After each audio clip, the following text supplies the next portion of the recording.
Thank you. Thank you very much, cher Philippe Pochet. Thank you, Caro, Luca Visentini. And of course, a warm welcome to all the trade union representatives, distinguished guests. My thank you for this invitation, but also for the very close cooperation. Luca, you have mentioned it, between the European Trade Union Confederation and the European Commission.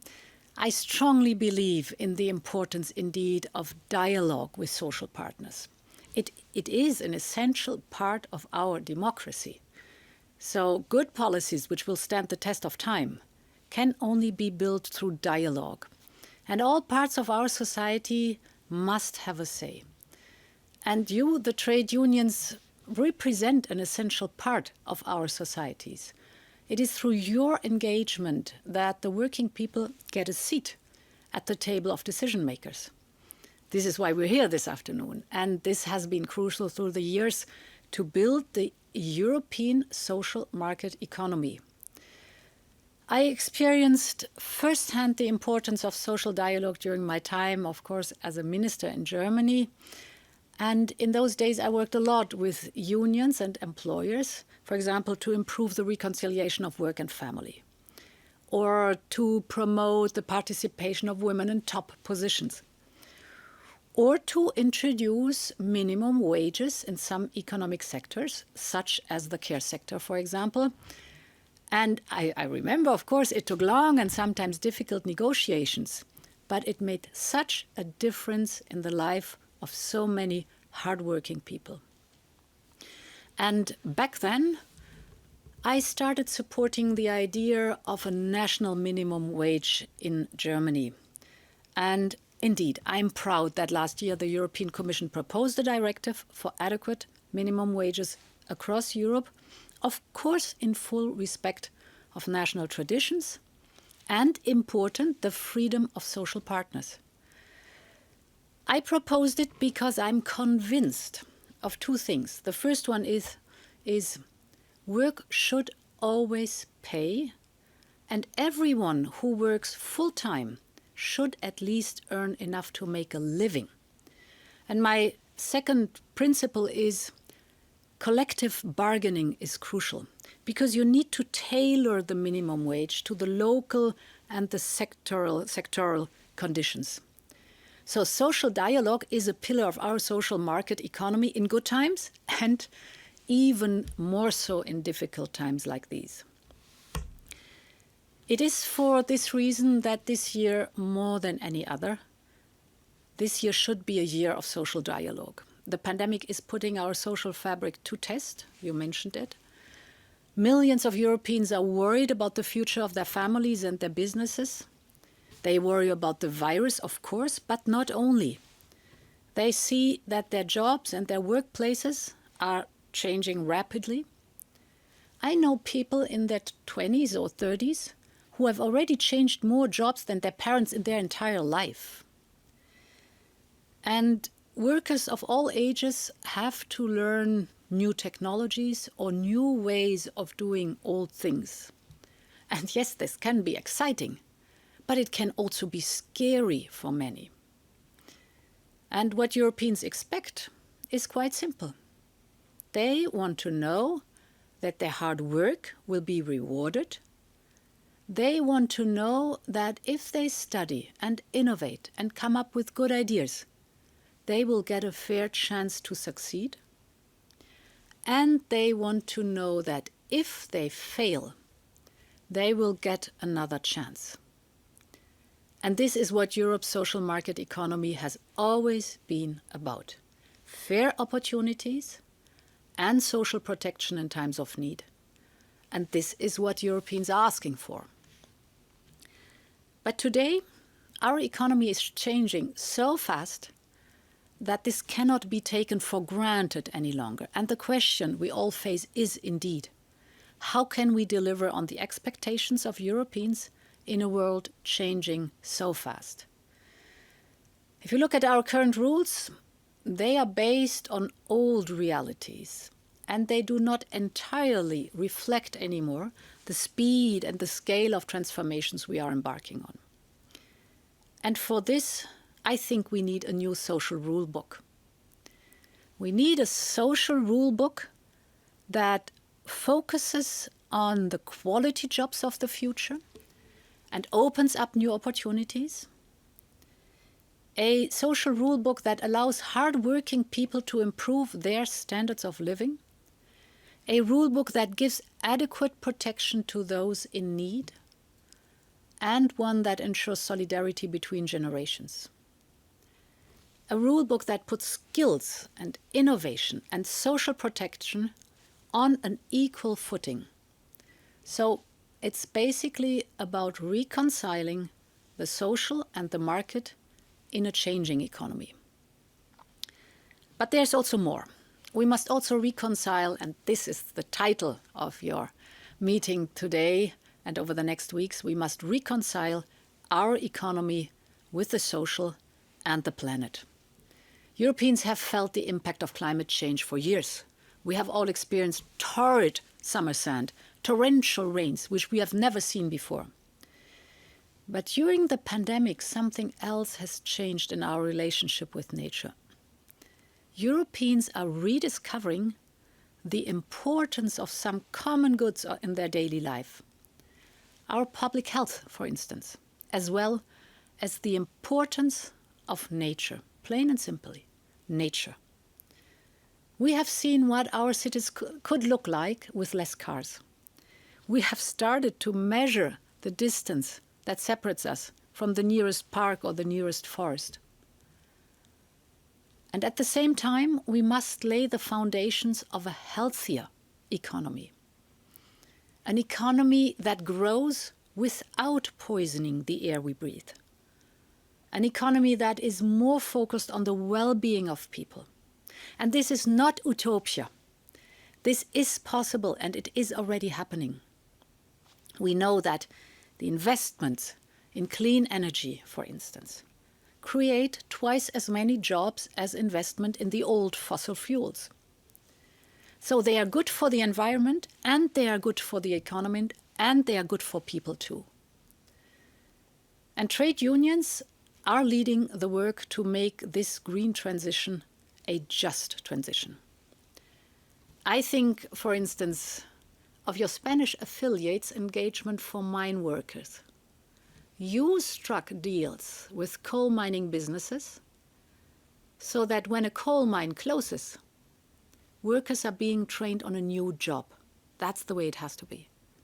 So trade unions are accompanying workers in the transition. And I want Europe to do just the same. The transition towards a greener economy needs to be steered very carefully.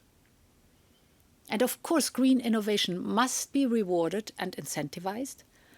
At the same time, though, we must also make sure that all workers can benefit from the green transition. That's what you're saying.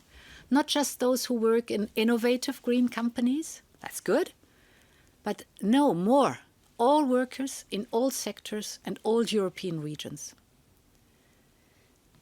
And it's about our people and our planet. It's about opportunities and social protection. It's about an economy that cares not only for GDP, but also for the well-being of Europeans. You mentioned it since the start of our mandate. We have already taken the first steps. First, we brought the Sustainable Development Goals at the center of the European semester. Second, we expanded social protection during the pandemic. And third, indeed, we are working for green, digital, and fair recovery with Next Generation EU. So let me elaborate a little bit on this and let me begin with the European semester and the Sustainable Development Goals. For over a decade, European countries have coordinated their economic policies through the European semester. The semester was created as a tool to coordinate public spending and reforms throughout our union. Last year, for the first time, we put sustainability at the center of the European semester. And since then, the semester is structured around 4 dimensions: environmental sustainability, productivity, fairness, and macroeconomic stability. We discuss with member states whether their economic policies advance, whether they advance the sustainable development goals set by the United Nations. So we focus on whether public investment will cut CO2 emissions. Will it reduce inequalities? Will it promote quality education and healthcare? So it's a first but decisive step towards indeed a more sustainable European Union. We started this work already in the early days of our mandate, and as you've said, then came the pandemic and the first lockdowns. All of Europe was hit, but we also must see that some countries and some sectors struggle more than others. So some specific industry immediately felt the blow, for example, the tourism or the culture sector or constructions. And indeed, this was a crucial time because then companies with no orders anymore all of a sudden were tempted to lay off their employees. And indeed, there was little they could do on their own, and they needed a lifeline out of the crisis.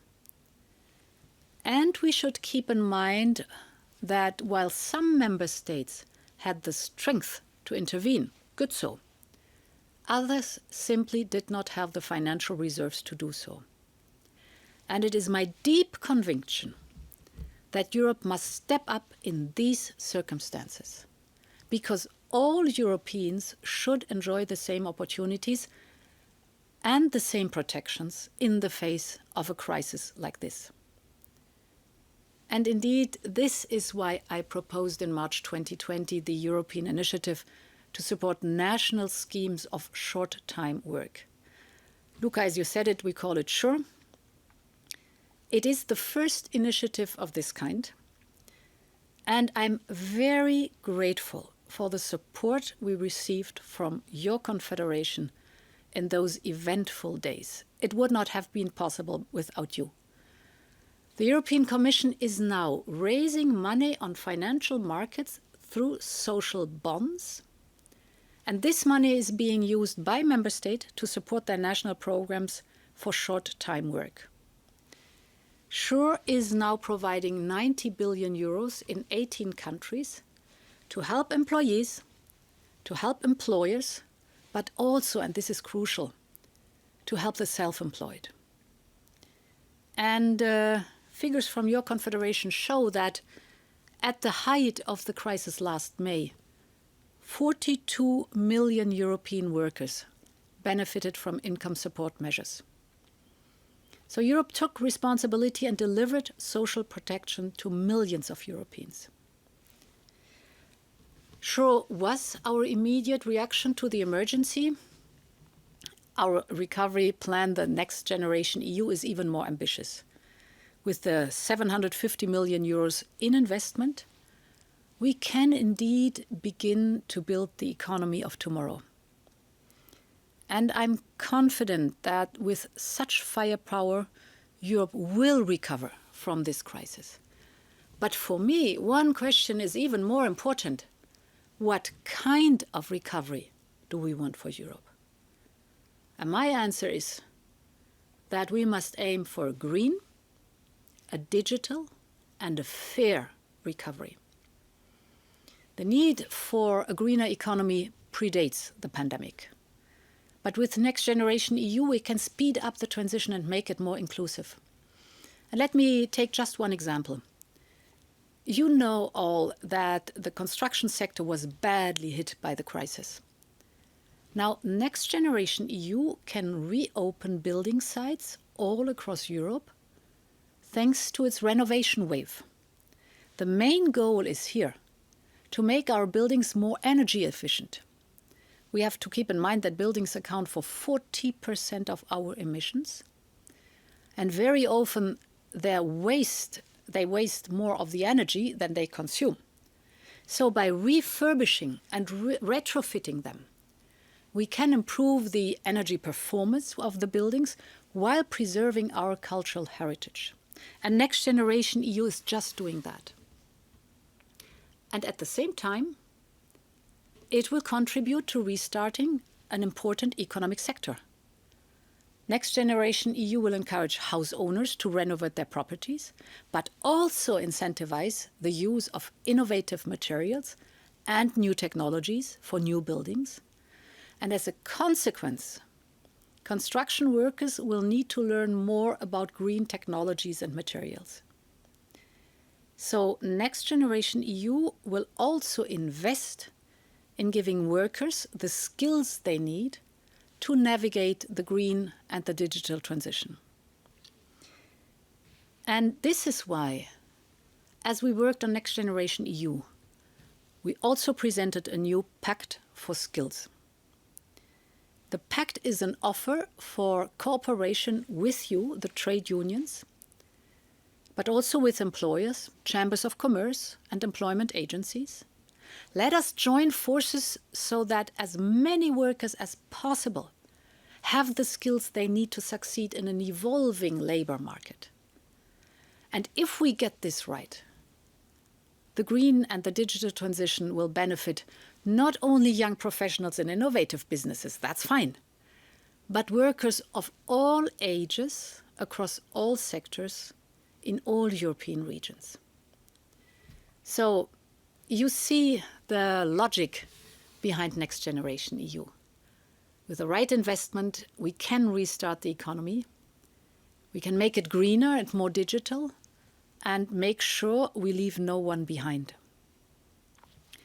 Next Generation EU is a once-in-a-generation opportunity to transform our economy. And this transformation should be shaped by the people of Europe. And again, I come back to what I said initially. This is why 2021 must be a year of social dialogue. And yes, it was mentioned right now, national governments are working on their national recovery and resilience plans to bring our common European priorities into their local realities. And here, trade unions and social partners should be closely involved in this process. This is the moment to bring the social dimension into recovery. Pushing GDP back to pre-crisis level is important, yes, but it's only part of our job. Employment has to pick up just as quickly. And the green and digital recovery must be a jobs recovery too, a people's recovery. And indeed, an important moment of dialogue will come in May, when we will all gather in Porto for the social summit organized by the Portuguese presidency. It will be the occasion for trade unions and employers, but also citizens and institutions, to send a united message on what kind of economy we want to build. The compass of our work will be the European Pillar of Social Rights, as a set of 20 rights and principles, including the equality of treatment and opportunities for all people, the right to a fair wage, the right to lifelong learning, the right to quality care. And in March, we will present an action plan to implement the European Pillar of Social Rights. So with this action plan, we will look at how to turn these principles into reality across Europe, how to implement them. And there is a number of practical measures that I would like to discuss with you. We should talk about the right to lifelong learning for all Europeans. One way to do so could be through individual learning accounts. So perhaps every worker would accumulate every year a certain number of credits to invest in getting new skills. The individual learning accounts already exist in some countries, but they have never really turned into Europe-wide practice. So let us work together so that all workers can get the training they need at every stage of their career. Let us bring together your expertise with the employers' unions too, just to find a balanced solution to this topic. And indeed, we should also talk about child poverty. because all children are born equal, whatever their parents' background. We should talk about equal pay and equal opportunities for women. We should talk about youth employment, because years of progress risk being compromised. And yes, we should talk about platform workers. I know that your Confederation has adopted a comprehensive resolution on this issue. And like you, I believe that platform workers must be entitled to fair working conditions and social protection like any other worker. Let me put it in other words. New forms of work must not become synonymous of a precarious existence or health and safety challenges or inadequate access to social protection. New forms of work must come with equal rights. And the path towards equal rights is still long, we know that. So this year, we have all realized that some workers are invisible to our society. The delivery men, the cleaning ladies, the nurses in the hospitals and care homes, the clerks who have kept our local grocery shops open through the pandemic. All of a sudden, we have started calling them essential workers. And this is good, because they are essential. Their work matters, their rights matter. And today we are all more aware about this. And this is also thanks to you, trade unionists all across Europe. So this terrible year has reminded me of an old truth about our union. It says Europe is forged in crisis. It is in the darkest moments that we find the courage to put our differences aside and join forces. Today, Europe is financing social protection for millions of our citizens. We have put together a recovery package of a size unseen since the Marshall Plan. And we have approved ambitious climate goals. Goals that seemed out of reach until just 1 year ago. And this is what Europe does. We find strength in adversity. When everything seems to push us back, we pull through and come out stronger than before. And this is what gives me confidence that the recovery is within reach. And that from the pandemic, if we do it right, a stronger social Europe can emerge. And this is why the road to Porto must be paved through social dialogue. And you have my commitment to working with you towards the social summit and towards a fair and just recovery. I thank you very much for your attention in this sense. Long live Europe. Thank you.